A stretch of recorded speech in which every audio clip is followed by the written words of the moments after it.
You can kind of see behind me, we're obviously up a little higher, so it may be harder to see, but goats really eat from their height and then go up. A lot of times you'll see them standing up on their hind legs and pushing the branches down or over, and then the rest of the herd will come and take the leaves off of it. And that's really how they work with their brush control, is they circle around, they eat all the leaf off, and so photosynthesis can't occur, and the plant has to use its resources from the roots to re-leaf so it can try to survive and repopulate. So that's really what the goats are doing. You can see them behind me, just defoliating that plant. And that's really how we want it to happen. We don't want it to be just an overnight thing. We want a slow, manageable um, decline in the population, because if everything was gone overnight, I wouldn't have anything for the goats. And so we're looking for a sustainable population to really push back the brush and then to keep it managed in a very healthy way.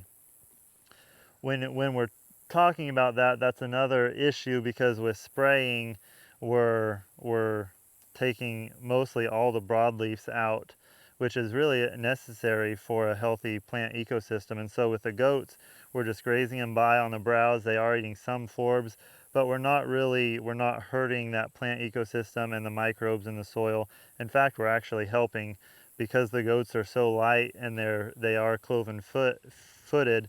Their feet actually help kind of aerate that soil, and they don't pack it like a cow would. They kind of almost till it up, and they push the nutrients from dying vegetation down into the ground, so it's a lot easier for the nutrients to get back to those root systems and be reused again. And so that's there's just multiple cool things about the way the goats work in a system with cows, because the cows are eating the grass and some forbs, using that vegetation. Hopefully we're going to be profitable with them.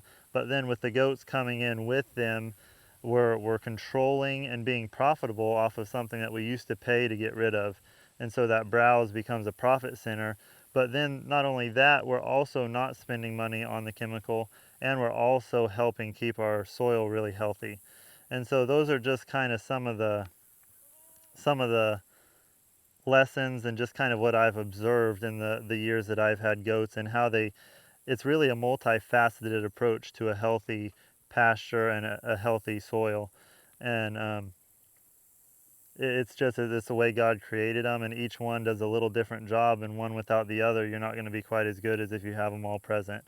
And so that's really what we're just going for, is a sustainable and healthy number, both of cattle and of goats, so we don't overbalance the scale either way.